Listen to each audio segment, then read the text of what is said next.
No, I think it's great. And I was kind of curious for both of you, like when it came to launching your own studio, like what was that experience like? I'm always fascinated by that just because I feel like it isn't a gradual thing. It's usually like, there's always the catalyst, like the domino that makes it all happen. So for you guys, like how did that plan come about and what was the initial execution of the plan like? So we worked together for a couple years after Ugly Betty. We basically were in-house artists on a handful of different shows.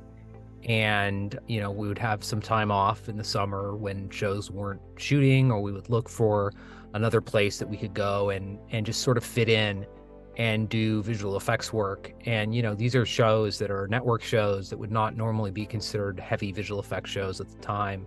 So we were just sort of, bumming around basically with our workstations, and would find a show that was the right size show for us to be on. We did that for a couple years, and then one of the networks that we had been working for, or one of the shows, their network around 2010, 2011 decided that they did not want to have in-house visual effects artists anymore, presumably for liability reasons. And so we found ourselves in between seasons of this show, basically not allowed to come back and work on it. But the showrunner, to his credit, had enjoyed working with us so much that he basically called us and said, "Hey, you guys have to start a company. You have to be a vendor now, because I can't have you in-house essentially on the show." And so we just kind of overnight, we were like, okay, we're starting a company, I guess. Yeah, and we had talked about that a little bit beforehand, because after we'd been on Ugly Betty, people disperse and go to new productions. And so we were always getting calls from some of our friends that had been on that show, whether it was an editor or producer, saying, "Hey, can you do this thing for me or do that thing for me?" And on being on other shows, suddenly it's like, okay, we suddenly have like a job and then like 3 side jobs. We had discussed having a company before, but that was basically sort of the catalyst that kind of made us move. Basically, I think over a summer, filing the paperwork, getting all that stuff set up, creating some contracts, and getting it going. And it was a fairly fast but also kind of an exciting kind of entrepreneurial thing that we were like, well, this is the reason to do the thing we were always been talking about. And now when people call us, we can hire people and they can work for us in a more systematic and proper way, I suppose. Yeah, we didn't just have to work all night and over a weekend to get something done. We could actually hire people. That's right. It's an amazing concept, right? And this was in, I believe, what do we say, August 2011? Yeah.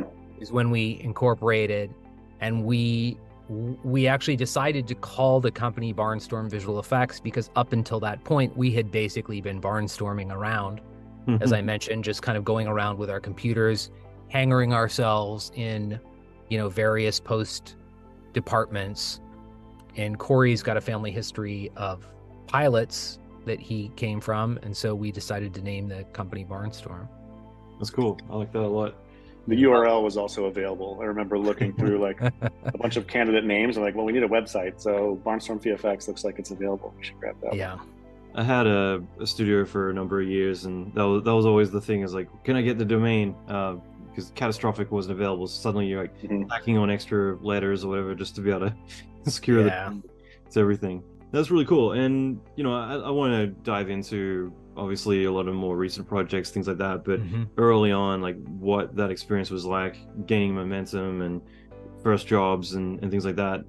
I mean, it's a hustle. At the end of the day, you have to give everything you have. Lawson mentioned like working nights and weekends, for months straight, and being able to hire people. It didn't really prevent us from doing that. That's true. It just meant that our output increased, essentially. And I think that the key thing is really, you think of visual effects as a very technical, software technology driven kind of a thing. And even though that's certainly a big aspect of it, ultimately it's still a relationship based and a people based service industry. And I think recognizing that that's true is a really important factor. and much of my, prior to visual effects and production, much of my experience prior to being in the science field was in sales. Like when I was in college, I sold knives. I sold like T-Mobile phones when I was in LA for a little while. So like having that kind of a mentality as well, I think actually really helps. I think there's a lot of artists in visual effects, and it's easy sometimes to forget that the person on the other side is a person too, if that makes sense, and serving them, I think is an important thing to be keeping in mind. Yeah, I think the combination of experience that we had, you know, both again on the show side, right? So, you know, Cory, you worked as a PA. I had been show side prior to that. I'd been on many movie sets. I knew the etiquette. And then being on Ugly Betty very early on, you know, we were there in the room with the editors, with the directors, with the showrunner. And, you know, you get a sense of what is the problem everyone is trying to solve, right? Like, how are they doing it? How can we fit into that? What are the right suggestions to make? What is the wrong thing to say, essentially, right? And I think as a young company that was, as Cory was mentioning, hustling to get projects and essentially competing with major visual effects studios, we kind of had to figure out what our angle was. And at the time, and still today, it was always, you know, understanding the needs of the project and being able to have that conversation in a holistic way, not just being the visual effects guys that say, well, you should have shot it this way, and you know, this is how you should do it, and this is what it should cost. It's more like, well, what do you need? How can we help you achieve it? How did the infrastructure change internally as you grow from 10 people, let's say, to 30 or you know, however many? Do you find like at certain headcounts that you need to introduce, let's say on the art side, having leads underneath soups, or at a certain point having, let's say, an executive VFX supervisor versus, you know, one VFX soup that runs every project? Like, what's the infrastructure look like as it changes over time? Yeah, I think our goal has always been as flat as possible, but obviously you do have to introduce those layers. And I think the cutoff was really maybe around 50 or 60 people, where you start to need, hey, these are project specific people. Hey, these people report to these people, versus just having a collection of people in what we would consider a department, right? No, yeah. For me, like I said, it's something that I'm always interested to see the difference. And there's been a lot of studios that over time I've looked at where it's like, yeah, 50 and then 150.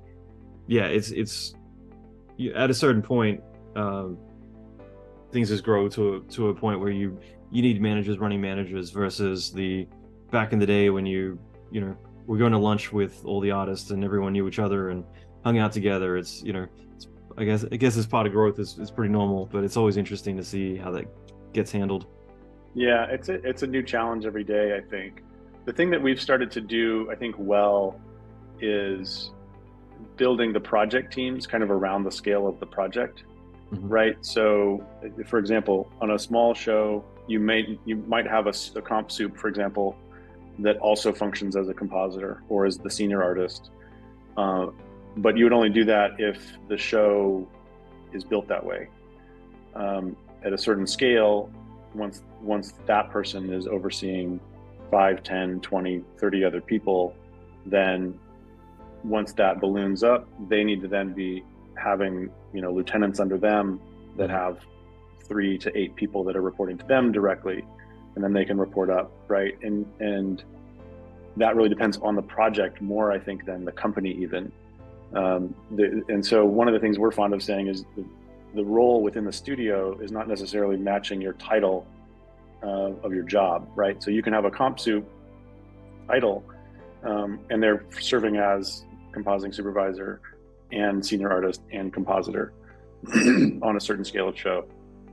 Whereas in certain cases, maybe that same comp soup is actually given a bump to DFX or VFX supervisor on a show because we want to give them an opportunity to shine there.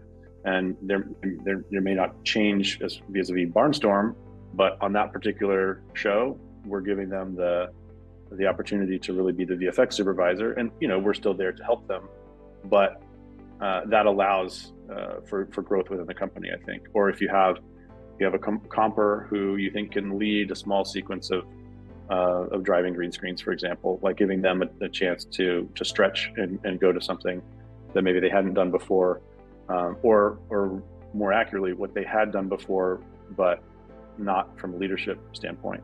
So giving them something that we know they can achieve creatively and technically, but now the challenge is, well, you got to schedule people on this, you got to give notes, you got to be on top of your team and making sure they're working efficiently, all that sort of stuff. You were doing the fun stuff before, no anymore. And